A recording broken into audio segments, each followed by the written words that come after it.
نحمده ونصلي على رسوله الكريم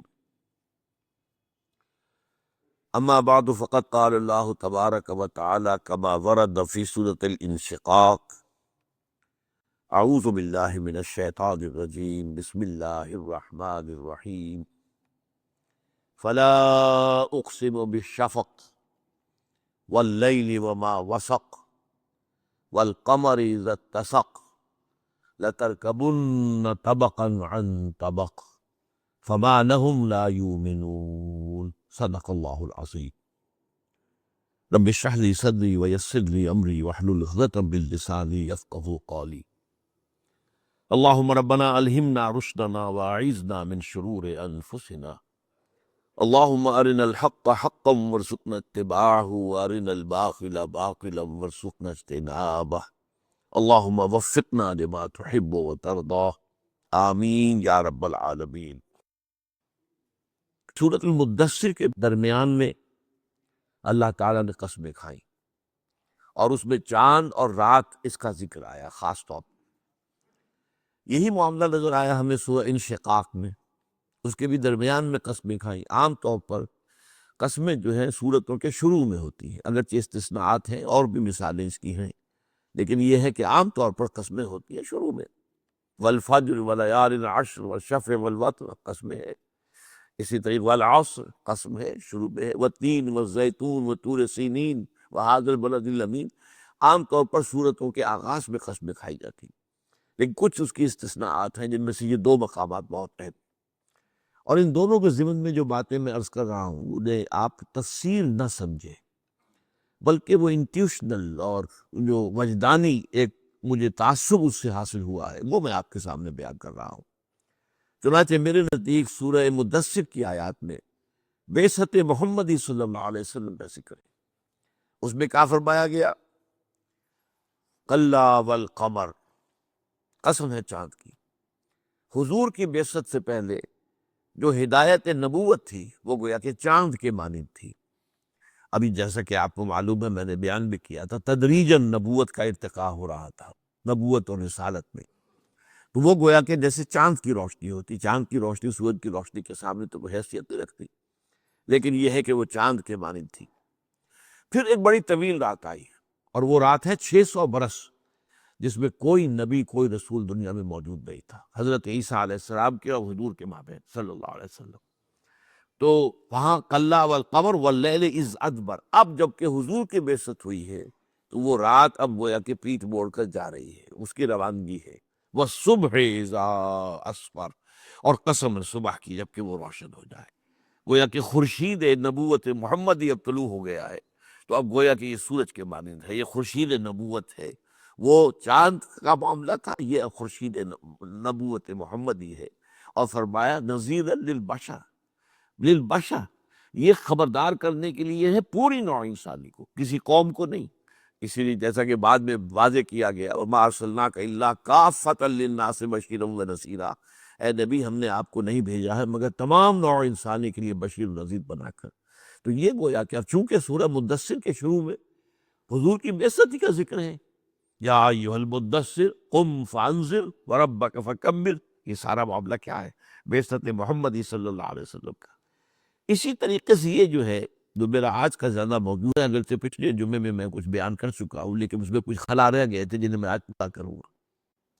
یہ جو قسمیں کھائی گئی ہے، فلا اقسم بالشفق واللیل وما وسق والقمر اذا اتسق لترکبن طبقا عن طبق، وہاں بھی تین، یہاں بھی تین قسم، وہاں بھی رات اور چاند کا ذکر، یہاں بھی رات اور چاند کا ذکر، یہ اب سمجھیے مشابہت میں ہیں دونوں مقامات میں۔ اب اس کا پس منظر کیا ہے ان آیات کا؟ حضور صلی اللہ علیہ وسلم پر خورشید نبوت طلوع ہو گیا، لیکن اس کے بعد جلد ہی ایک زوال کا آغاز ہو گیا، جیسا کہ حضور نے خود فرما دیا تھا بدا الاسلام غریبا نعود کما بدا فطوبی للغرباء۔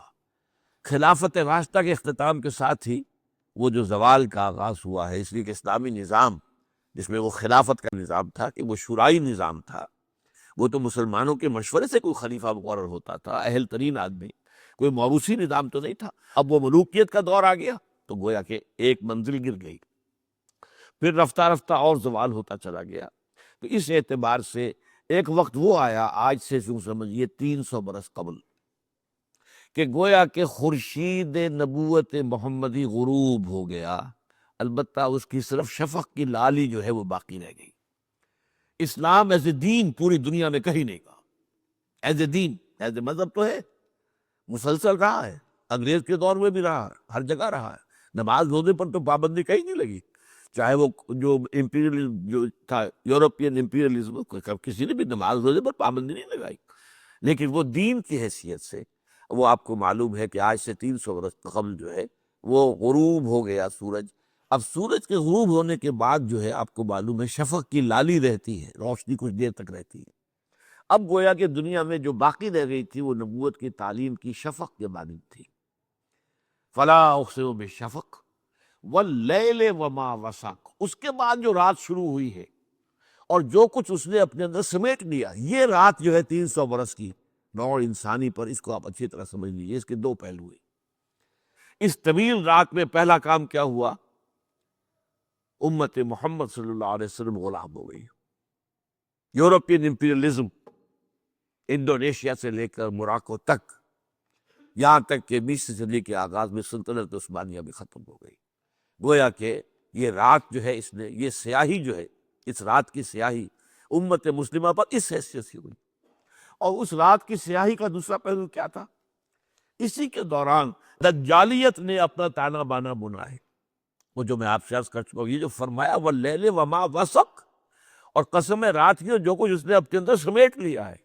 عام طور پر مفسرین نے اس میں لکھا ہے کہ رات کے وقت چور بھی نکل آتے ہیں، ڈاکو بھی اکھڑتے ہیں، وحوش اور درندے بھی جنگلوں میں نکل آتی ہے وہ، لیکن یہ جو میں آپ کے سامنے رکھ رہا ہوں، پھر میں عرض کر رہا ہوں، یہ میری ایک وجدانی جو ہے وہ میرا خیال ہے جو آپ کے سامنے رکھ رہا ہوں، لیکن مجھے اس کے پر بہت وثوق حاصل ہے۔ اس رات نے اپنے اندر کیا کچھ سمیٹا ہے؟ نمبر ایک، آپ امت مسلمہ کی غلامی ہے، پورا یورپین امپیریلزم، یورپین کولونیلزم جسے ہم کہتے ہیں، وہ چھا گیا۔ اور دوسرے، دجالیت نے 3 جو ہے پردے انسانیت کے اوپر، نوع انسانی کے اوپر تان دی ہے۔ یہ میں پہلے بیان کر چکا ہوں، لیکن یہ چیزیں بار بار بیان کرنے کی اور یاد کرنے کی۔ سب سے اونچا پردہ کیا ہے؟ سیاست کی سطح پر، ریاست اور سیاست کی سطح پر، نمبر 1 سیکولرزم، مذہب کو علیحدہ کر دو، ریاست سے کوئی تعلق نہیں ہے مذہب کا۔ نمبر 2 عوامی حاکمیت، ہم خود حاکم ہیں، خود قانون بنائیں گے، جو چاہیں گے بنائیں گے، 2 مردوں کی شادیاں کرائیں گے، ہمارا اختیار ہے۔ اور نمبر 3 وطنی قومیت، وطن کی بنیاد پر قومیت ہوگی کہ کسی ایک محدود علاقے میں رہنے والے سب برابر کے شہری۔ یہ 3 چیزیں ہیں جس کی بنیاد پر جو دین کا معاملہ، دین تو فرق کرتا ہے مسلم اور غیر مسلم میں۔ اسلامی ریاست جو ہے، ظاہر بات ہے کہ اس میں مسلم اور غیر مسلم کا سٹیٹس ایک نہیں ہے، غیر مسلم یا ذمہ ہے یا واحد ہو سکتا ہے، لیکن وہ برابر نہیں ہے۔ وہ مسلمان جو ہے اس کا اصل شہری مسلمان تھے، اس لیے کہ وہ ایک نظریاتی مملکت ہے، وہ ایک قومی ریاست اس معنی میں نہیں ہے، وطنی قومیت کی بنیاد پر نہیں ہے، جس کو اقبال نے کہا تھا کہ ان تازہ خداؤں میں بڑا سب سے وطن ہے، جو پیرہن اس کا و مذہب کا قسم۔ تو یہ دجالیت کا ایک جو ہے پورے عالم انسانی کے اوپر۔ دوسرا، معاشی سطح پر سود، حرام ترین شے جو شریعت کے نزدیک ہے، جوا، پھر فحاشی کو ذریعہ بنانا آمدنی کا۔ آج انسان یہاں پہنچ گیا ہے، یو این او نے طے کیا ہے کہ پروسٹیٹیوشن سے کوئی نفرت نہ کی جائے، یہ کوئی برا کام نہیں ہے، یہ بھی ایک پروفیشن ہے۔ پروسٹیٹیوٹس مت کہو انہیں، دے آر سیکس ورکرز، جیسے کوئی اور ورکر ہوتے ہیں، کنسٹرکشن ورکرز ہوتے ہیں جو تعمیرات کے کام میں لگے ہوئے ہیں، اینٹیں ڈھو رہے ہیں یا کچھ اور کر رہے ہیں، یا وہ جو ہے تغاری کے اندر مسالہ ڈال کر جو ہے سیمنٹ وغیرہ کا وہ اوپر پہنچا رہے ہیں، تو ایسے ہی یہ کہا انہوں نے اپنی جسمانی قوت استعمال کی، انہوں نے اپنا ایک جنسی عضو جو ہے وہ استعمال کیا ہے، کمائی کر کے، اس میں کیا حرج کی بات ہے؟ تو اور منشیات، یہ 4 چیزیں یہ جو ہے معاشیات کے ضمن میں یہ پوری دنیا کے اوپر اس کا تانا بانا ہے۔ تیسرا، معاشرتی سطح پر یہ شرم اور حیا، اس کی اقدار ختم، بے حجابی، عریانی، بے شرمی، بے حیائی۔ پھر عورت اور مرد کی مکمل مساوات، ہر اعتبار سے مساوی۔ پھر یہ کیا ہے؟ یہ خاندانی اقدار جو ہے ان کو ختم کرو۔ عصمت عفت کو کہ کیا سمجھتے ہو؟ کوئی خاص اہمیت نہیں ہے، اور خاندانی اقدار کو ختم کرو۔ عورت کو نکالو گھر سے باہر، وہ گھر میں رہ کر جو ہے وہ چراغ خانہ نہ رہے، بلکہ وہ محفل شب محفل بن جائے۔ یہ تیسرا ہے۔ البتہ یہ تیسرے کا معاملہ میں نے بار بار کہا ہے، یہ تیسرا پردہ ابھی عالم اسلام پر پوری طرح نہیں آیا ہے، لیکن اس کے لیے جو جد و جہد ہو رہی ہے، جو بلینز اور بلینز آف ڈالرز دیے جا رہے، جو این جی اوز کو ان کاموں پر جو ہے لگا دیا گیا، ہماری اپنی آئیڈیالوجی کونسل جو کچھ کر رہی ہے، ہمارا جو کچھ جو ہے مشرف نے کیا تھا، یہ سب کیا ہے؟ ان غائلی قوانین کو بھی ختم کرو۔ اس میں بھی فرود وہی آ رہی ہے نا۔ اصل جو اس وقت متوارثات آئی وہ کیا ہے کہ بالکل برابر ہو جائے طلاق کے معاملے میں مرد اور عورت۔ اسلام کے نظام میں یہ ہے کہ مرد کو اختیار ہے طلاق دینے کا، عورت کو طلاق کا اختیار نہیں ہے۔ وہ خلا حاصل کر سکتی ہے، وہ حاصل کرے گی یا عدالت کے ذریعے یا اپنے خاندان کے بزرگوں کے ذریعے، وہ ان کو قائل کرے گی کہ میں اس کے گھر میں نہیں بس سکتی اور اس کے یہ معاملات ہیں، تب اس کو خلا ملے گی۔ اس کے ہاتھ میں اختیار نہیں، لیکن یہ کہ اس کو برابر کرا، سارا وہی مغربی تہذیب۔ اس لیے کہ آپ کو معلوم ہے ہنٹنگٹن نے جو مقالہ لکھا تھا 1993 میں، کلیش آف سیویلائزیشن، اسے ڈیولپ کر کے اس نے 3 سال کے بعد 1996 میں پوری کتاب کی شکل میں شائع کیا، کلیش آف سیویلائزیشن۔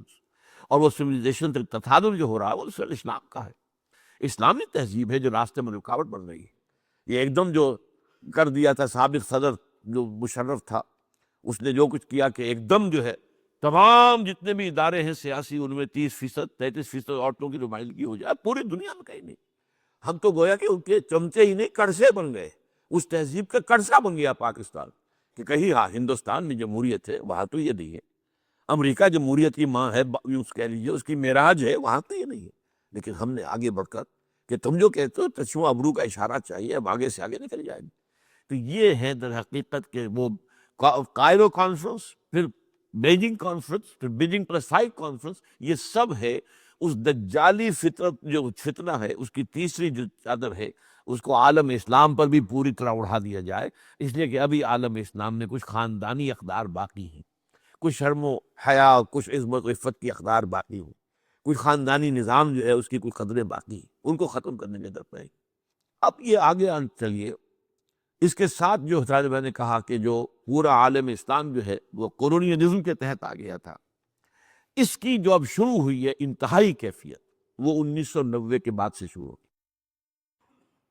1990 میں number 1 U S S R ختم ہو گیا، اس سے پہلے تو جو ایک مقابلے میں تھا، امریکہ کے مقابلے میں یا ویسٹ کے مقابلے میں کوئی نظام اگر تھا جو اسے چیلنج کر رہا تھا، وہ ختم ہو گیا، زمین بوس، اور امریکہ کو حیثیت حاصل ہو گئی سول سپریم پاور آن ارتھ، زمین کی عظیم ترین قوت، اب کوئی مقابلے میں نہیں، انا ولا غیری۔ یہی وجہ ہے کہ میں نے کئی دفعہ آپ کو بتایا ہے کہ ایئر فورس چیف آیا تھا امریکہ کا، اور کراچی میں موری پور ایئر بیس پر اس نے ہمارے ایئر فورس کے آفیسرز کو خطاب کیا تھا، اس وقت کہہ دیا تھا، یہ تو کوئی 10-15 سال پہلے کی بات ہے، کہ امریکہ اس وقت ایک مست ہاتھی کے مانند ہے، جو سامنے آئے گا کچھ نہ جائے گا۔ یہ کہہ کر گیا، کھل کر گیا۔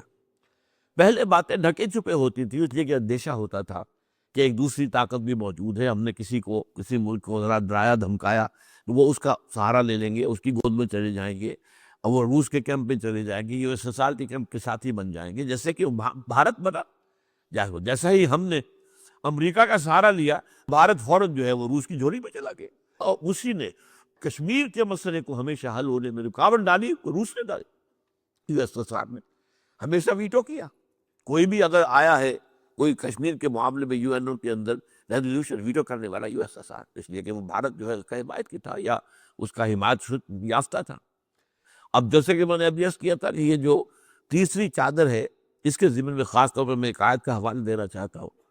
یہ جو فطرت کا نظام ہے، اللہ نے مرد کو مرد بنایا، عورت کو عورت بنایا، جسمانی فرق ہے، نفسیات کا فرق ہے، یہ سارے فرق سب تباہ کر کے اس مغربی تہذیب نے وہ کام کیا ہے جس کو سورہ نساء میں ایک جگہ پر ابلیس نے اللہ تعالیٰ کو چیلنج کرتے ہوئے کہا تھا، اے باری تعالیٰ، تم نے انسان کو، آدم کو مجھ پر فوقیت تو دے دی ہے، لیکن دیکھ میں یہ کچھ کروں گا۔ وہ لمبی آیت ہے، اس کا ایک ٹکڑا میں آپ کو سنا رہا ہوں، وَلَآمُرَنَّهُمْ فَلَيُغَيِّرُنَّ خَلْقَ اللَّهِ، میں انسانوں کو، بنو آدم کو حکم دوں گا اور یہ اللہ کی تخلیق کو تبدیل کریں گے۔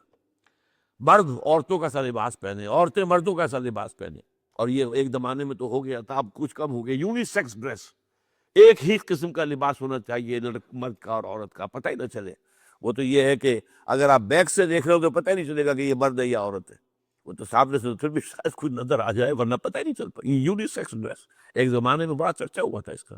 اور اب جیسا کہ آپ کو معلوم ہے، جب دو مردوں کی شادیاں ہو رہی ہوں، دو عورتوں کی شادیاں ہو رہی ہوں، تو یہ اللہ کی فطرت، اللہ کی خلقت، اللہ کی تخلیق، اس کے خلاف بغاوت ہے، اس کے اندر تغیر.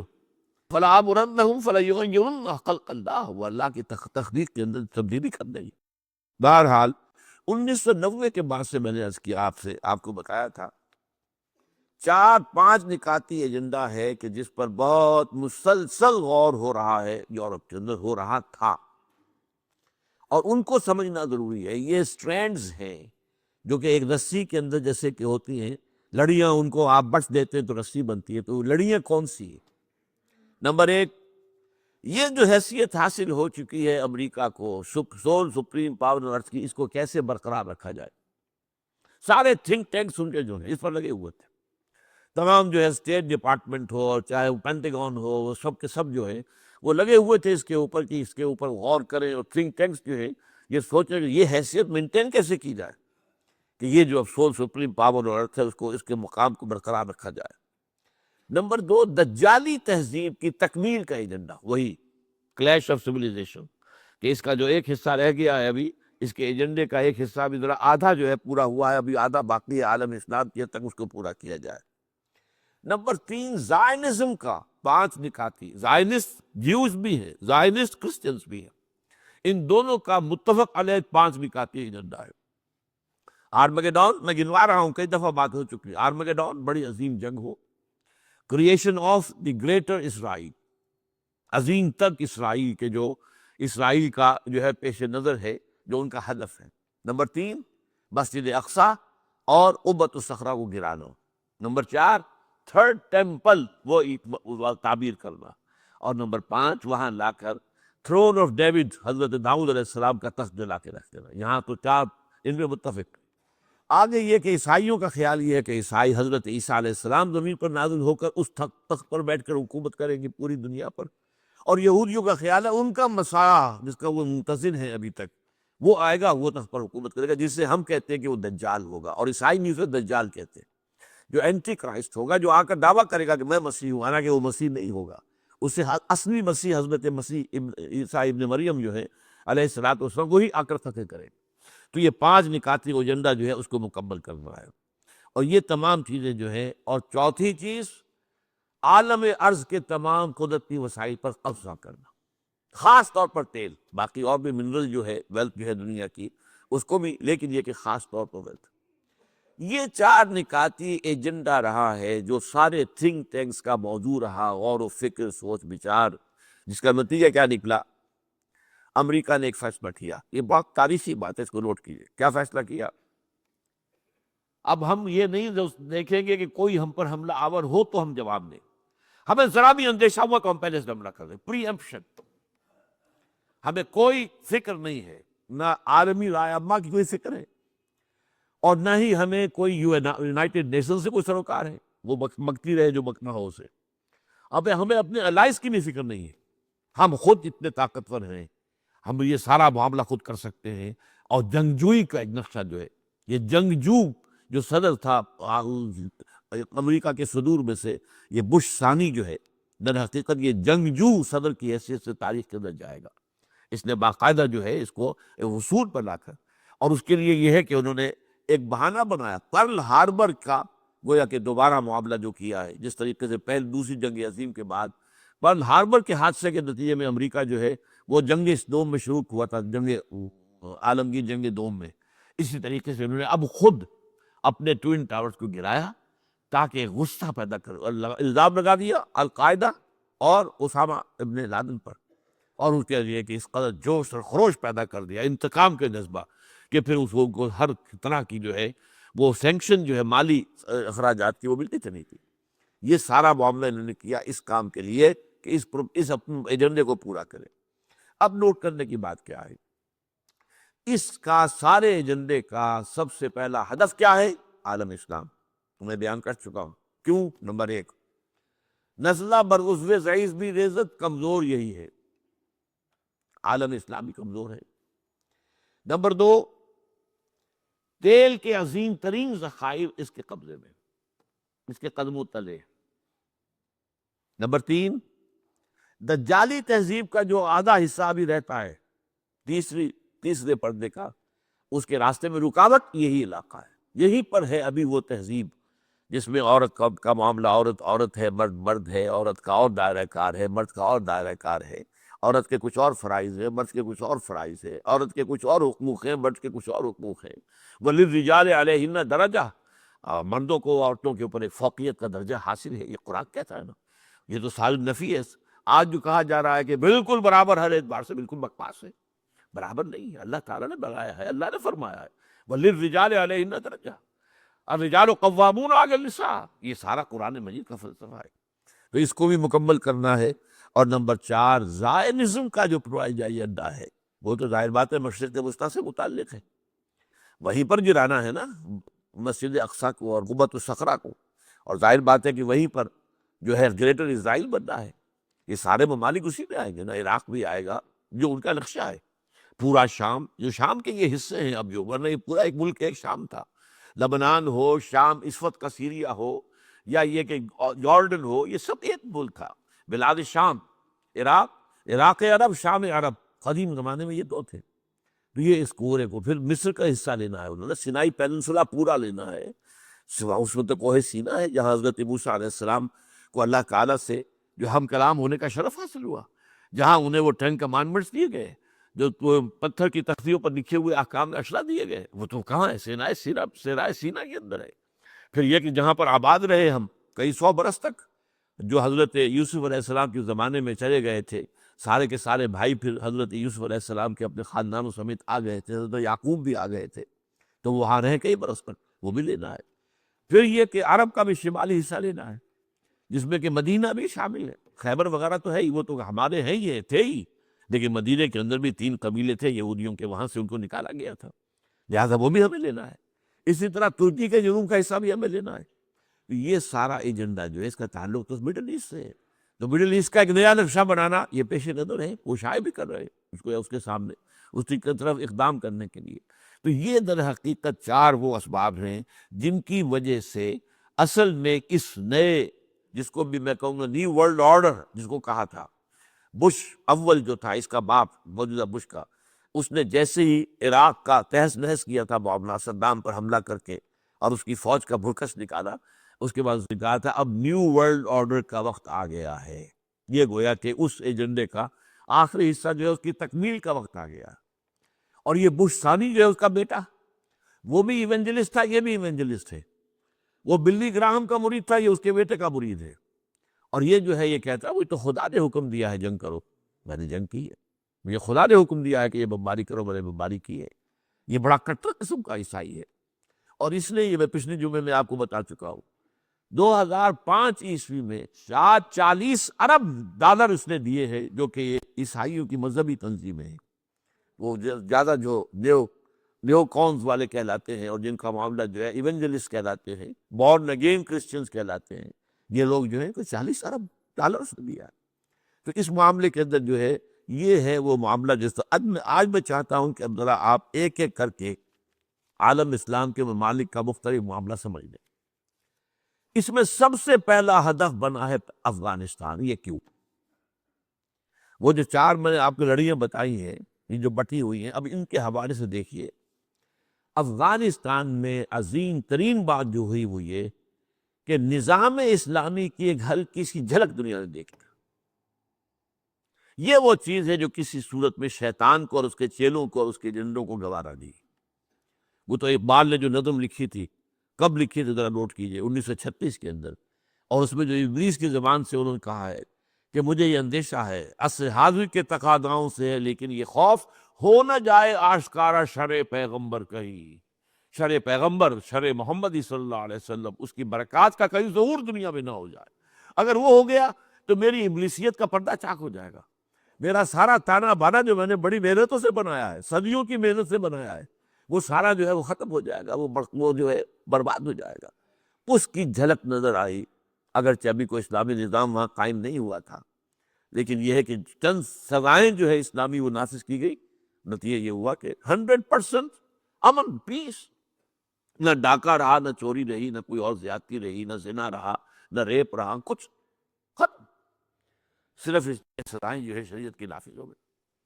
اور ایک حکم پر ملا ابھر کے، آپ کو معلوم ہے پاپی کی کاشت جو ہے شروع ہو گئی. جو اربوں ڈالر امریکہ دیتا ہے کسی طریقے سے بعض آجا خدا کے لیے یہ پیسے لے لو تم یہ پاپی کاشت نہ کرو، لیکن نہیں، پاپی ہو رہی ہر سال زیادہ بڑھ رہی ہے، مقدار اس کی جو ہے وہاں پر بڑھتی چلی جا رہی ہے. اور وہاں ایک حکم آیا تھا اور بات ختم ہو گئی تھی.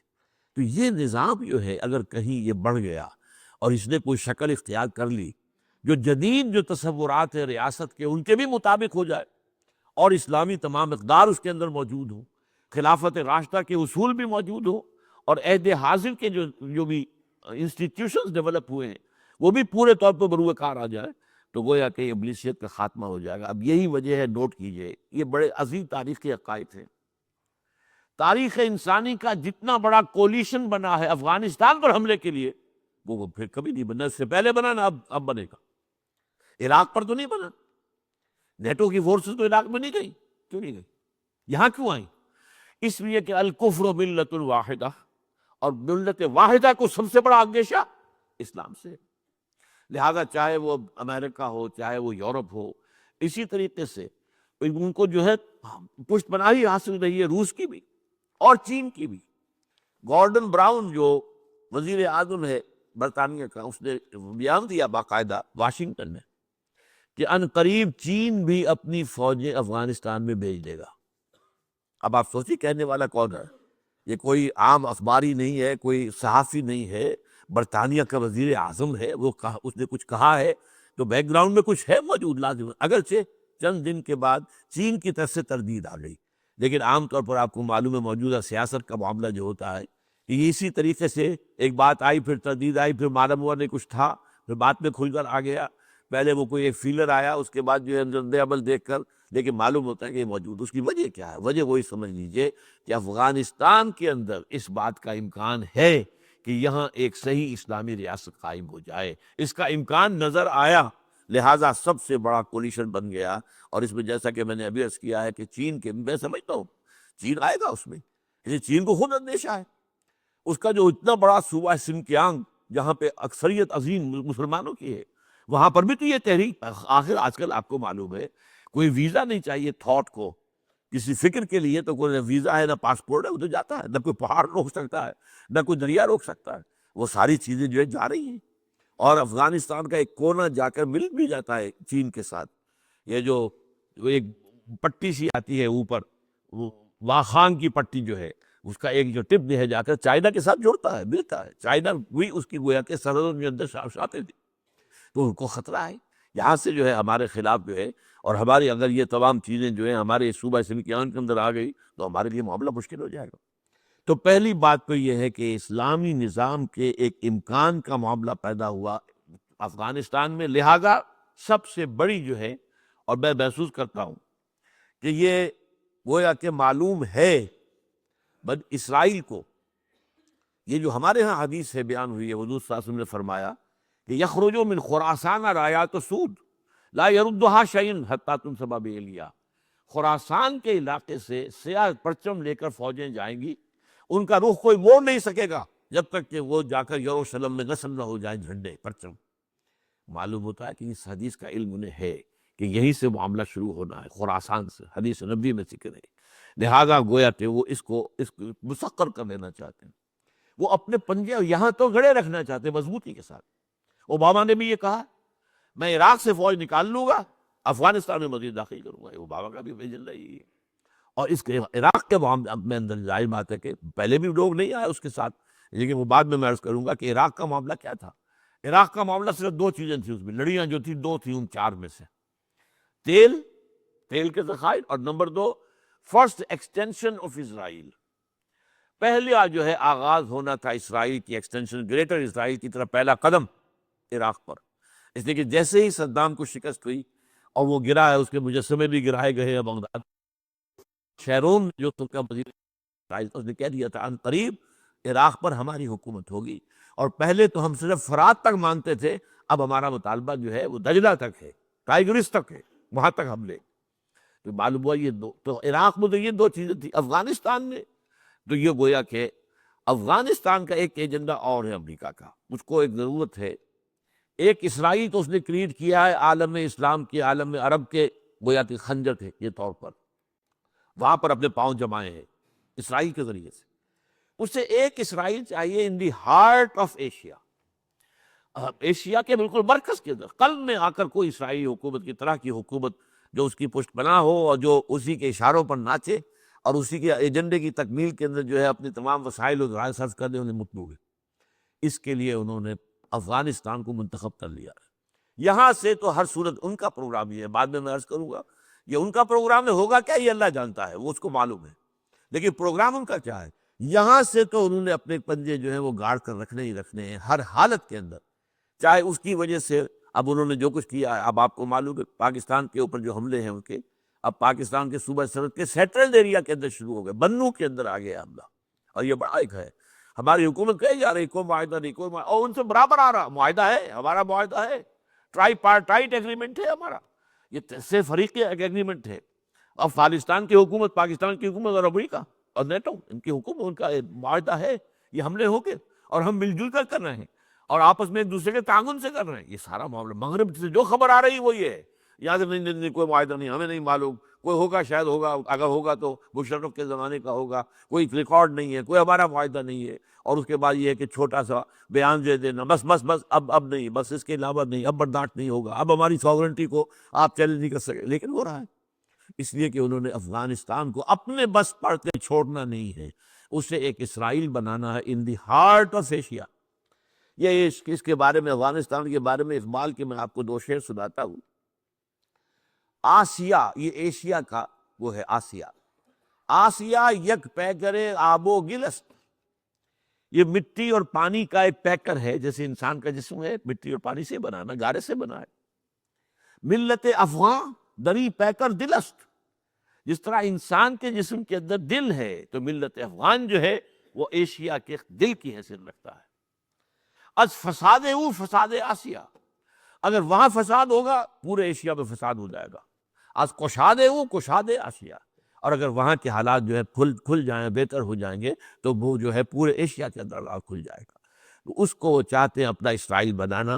اور جیسا کہ میں نے آپ سے کیا کہ اس کے ضمن میں چونکہ وہ حدیث بھی موجود ہے، یقیناً اسرائیلیوں کے علم میں ہوگی، یہ لوگ بہت ریسرچ کرتے ہیں ان کے سامنے.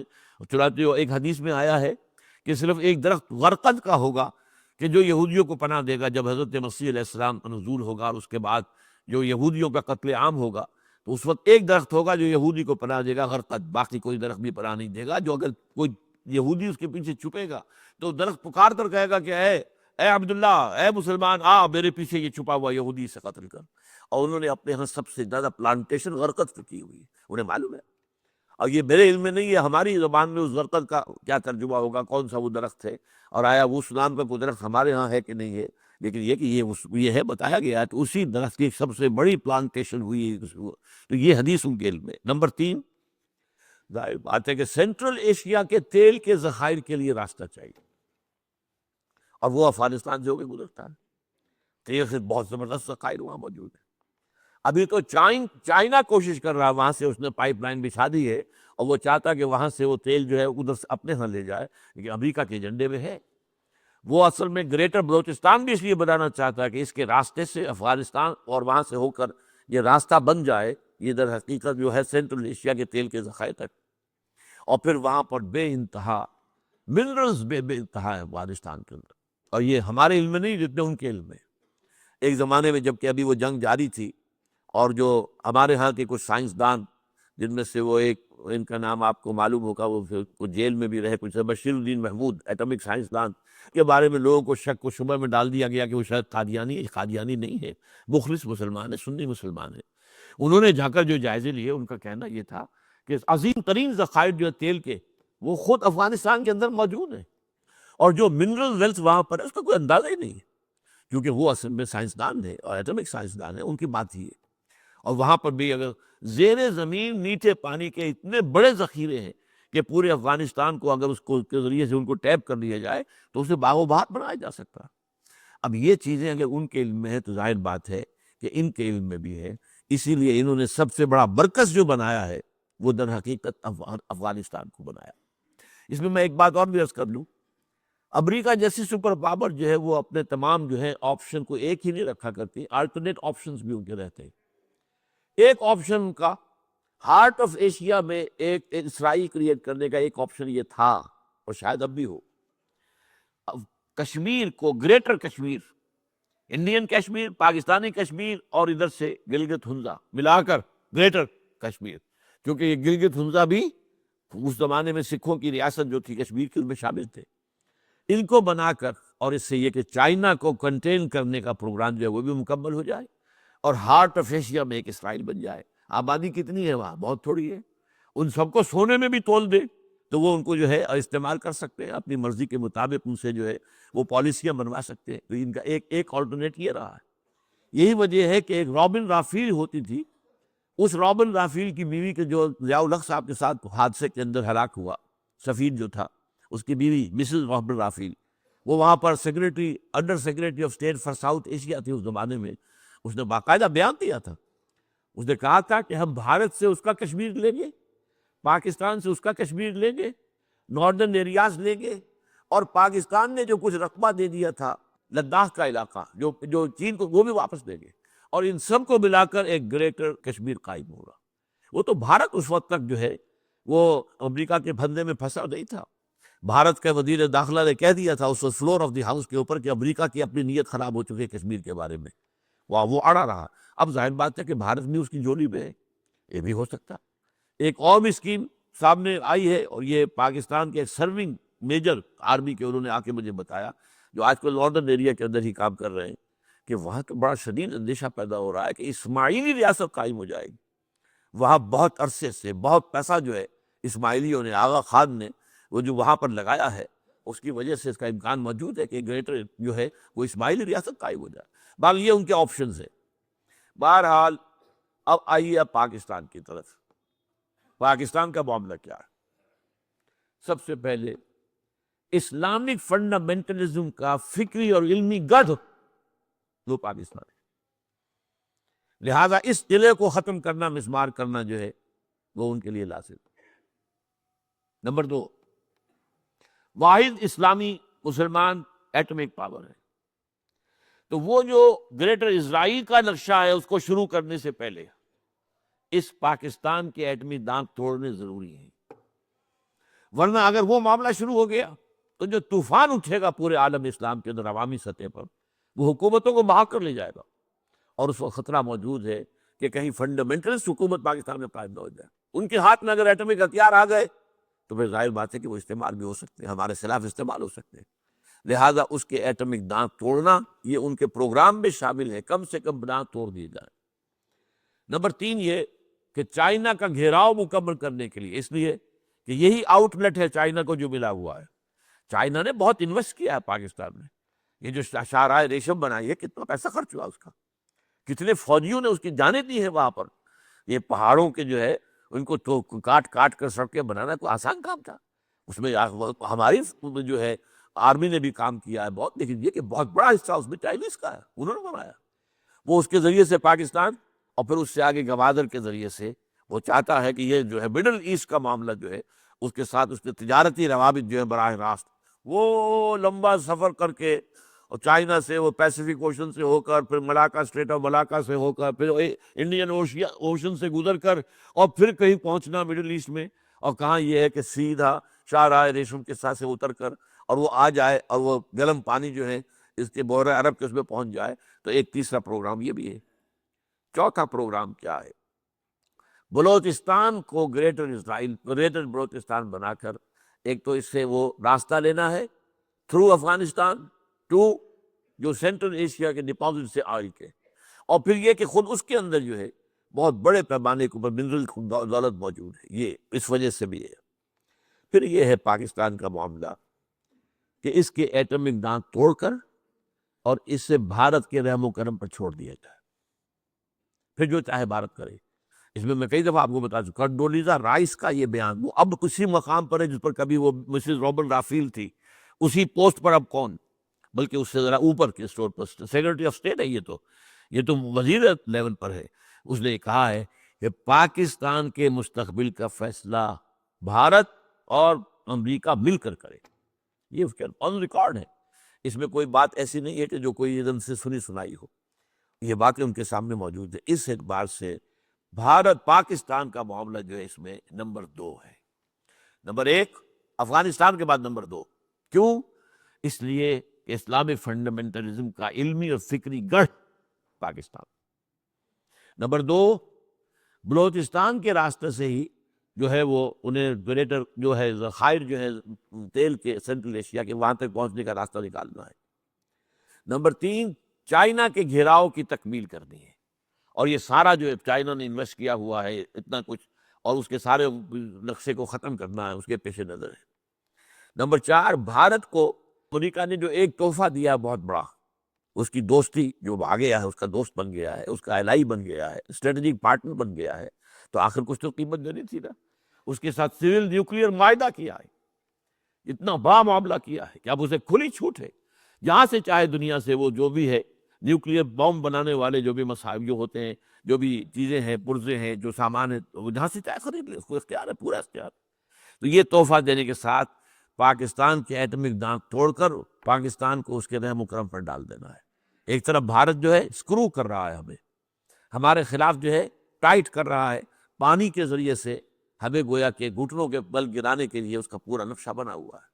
وہ اس پورے علاقے کو، پنجاب کے علاقے کو پورے کو، وہ ریگستان دوبارہ جیسے باریں کبھی ہوتی تھی، نیلی بار اور فلاں رقم، یہ باریں جو ہوتی تھی، یہ سب سیرا تھے، یہ سب سیرا کے اندر تبدیل ہو جائے گی۔ اس کے بعد نمبر 4 پر ان کا پروگرام سعودی عرب اور شام کا بھی ہے۔ سعودی عرب کیوں؟ سعودی عرب جو ہے سورس ہے وہابزم کی، اور وہابزم جو ہے اس نے در حقیقت جو اسلامک فنڈامنٹلزم ہے بنیادی، اس کو جو ہے بہت تقویت دی ہے دنیا کے اندر، اور اس کو بھی وہ فنڈامنٹلسٹ کی حیثیت سے وہابزم کو بھی گالی کے طور پر استعمال کرتا ہے ویسٹ۔ اور ظاہر بات ہے کہ وہاں پر آپ کو معلوم ہے وہاں کے نظام تعلیم میں قرآن شامل ہے، انٹیگرل پارٹ ہے اس کا۔ وہاں تو جو کچھ بھی ہو رہا ہے تو اب ظاہر بات ہے انہوں نے یہ تو کر دیا حکومت نے امریکہ کی منشا پر کہ وہ اپنے نصاب میں سے جو کتابیں ہیں نصابی، ان میں سے جہاد اور قتال کی آیات نکال دی، ان میں سے جو عیسائی اور یہودیوں کے خلاف آیات ہیں وہ نکال دی، تاکہ نوجوان نسل کے ذہن میں وہ آیات نہ آئیں، یا ایھا الذین آمنوا لا تتخذوا اليہود والنصارى اولیاء، نہ پڑھے لوگ یہ۔ لیکن قرآن کو تو نہیں بند کر سکتا سعودی عرب، قرآن تو ان کی رگوں پے میں ہے، قرآن تو پڑھا جا رہا ہے، قرآن تو پڑھا جائے گا، پڑھا جاتا رہے گا، لہذا اس کے ہاں وہ بھی فنڈامنٹلزم کا چونکہ بڑی سورس ہے۔ اور آپ کو معلوم ہے کہ ہولی سائٹس کے اوپر جو ہے حملہ کرنے کا معاملہ امریکہ میں آ چکا ہے۔ اب آخری بات یہ ہے کہ یہ تو وہ باتیں ہیں جو میں نے آپ سے عرض کیا کہ جو ان کا نقشہ ہے، لیکن یہ کہ جیسا کہ ہمیں معلوم ہے اسلام میں جیسے ہی غربت کا آغاز ہوا تھا، تجدیدی مسائل کا بھی آغاز ہو گیا تھا۔ یہ تجدیدی مسائل جو ہیں 1400 برس میں تدریجاً بڑھتے بڑھتے بڑھتے وہ اب اپنے کلائمیکس کو پہنچنے والی ہے۔ اب وہ وقت آ گیا ہے تجدید کامل جو ہے اللہ کے دین کی ہو کر رہے گی، اور یہی در حقیقت ان آیات میں سے تیسری آیت کا مطلب ہے، یہ جو فرمایا فلا اقسم بالشفق واللیل وما وسق والقمر اذا اتسق، یہ تجدید کا چاند رفتہ رفتہ جب کہ بڑھتا ہے، وہ چاند ایک پہلے دن کا ہلال ہے، پھر ہے دوسری تیسری چوتھی 14 صدیوں میں آ کر اب اسلام کی تجدید کامل ہونے والی ہے۔ یہ وہ وقت آ چکا ہے جب مجدد کامل کا ظہور ہوگا، اور اسی کے ضمن میں مختلف تجدیدی مسائل جو ہیں وہ چھوٹی چھوٹی تجدیدی مسائل یہ عالم اسلام میں چل رہی ہے، ہندوستان پاکستان میں بھی چل رہی ہیں، پاکستان میں خاص طور پر۔ تو اس حوالے سے یہ اس آیت کا جو تیسرا جو حصہ ہے ان آیات کا، فلا اقسم بالشفق واللیل وما وسق والقمر اذا اتسق لترکبن طبقا عن طبق، یہ تجدید کا کام بھی جیسے نبوت کی تکمیل ہوئی تھی وہ بھی کئی ہزار برس میں جا کر ہوئی، حضرت آدم سے حضور صلی اللہ علیہ وسلم تک کئی ہزار برس، تکمیل نبوت اور تکمیل رسالت تدریجاً۔ اسی طریقے سے یہ جو تجدید اب ہونی ہے، تجدید دین، تجدید اسلام اور کامل تجدید، اس کا بھی وقت اب آ گیا ہے۔ وہ ہونا تو یہ ہے، البتہ یہ کہ اس سے پہلے مسلمانوں کو کچھ زخم لگنے ہیں، ہمیں کچھ سزائیں ملنی ہیں، ہوگا وہی جو اللہ چاہے گا، بالآخر اسلام کا غلبہ ہوگا پوری دنیا میں، یہ چمن معمور ہوگا نغمہ توحید سے، یہ ہو کر رہے گا، لیکن اس سے پہلے عالم عرب پر اللہ تعالیٰ کی طرف سے کوئی سختیاں، کوئی عذاب کے کوڑے، اور اسی طریقے سے ہو سکتا ہے کہ ہم پر کیونکہ نمبر 2 مجرم ہم ہیں. ہم نے اسلام کے نام پر ملک بنایا اور 61 برس ہو گئے وہ اسلام ہمارے سامنے کہیں نہیں ہے، وہ اسلام کا نظام عدل اجتماعی کہیں نہیں ہے. لہذا ہم مجرم ہیں، بہت بڑے مجرم ہیں. اللہ معاف کر دے، ہمیں اور مزید مہلت دے دے، اس کے لیے دعا ہم کر سکتے ہیں.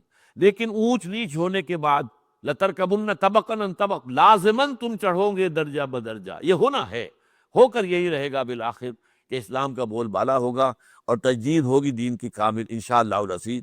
اب اس میں ہر شخص کا معاملہ یہ ہے کہ وہ اپنی جگہ سوچے اس کا کنٹریبیوشن کیا ہے. ایک کام ہونا تھا وہ ہو گیا، حضور کے دست مبارک سے ہو گیا. ابو جہل محروم رہ گیا، ابو لہب محروم رہ گیا، وہ محروم رہے. ابو بکر جو ہے آگے آ گئے، اور علی آگے آ گئے، عمر آگے آ گئے، حمزہ آگے آ گئے. تو یہ تو پھر ہر شخص کا اپنا معاملہ ہے، کون آگے رہتا ہے کون پیچھے رہتا ہے. جیسے کہ فرمایا نذیرا للبشر لمن شاء منکم ان یتقدم او یتاخر. اب جو چاہے وہ آگے بڑھ جائے، جو چاہے پیچھے رہ جائے.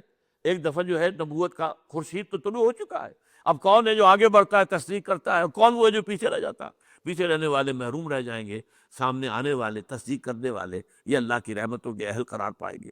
اسی طرح میں تجدید کامل تو ہونی ہے، ہو کر رہنی ہے، لیکن یہ کہ اب اس کے اندر کون ہے کہ جو اپنا حصہ ڈالنے کو تیار ہو، کون اپنے جسم و جان کی توانائیاں اس کے اندر صرف کرنے کو تیار ہو، کون اپنے مالی وسائل و ذرائع کو اس کے لیے صرف کرنے کے لیے تیار ہو.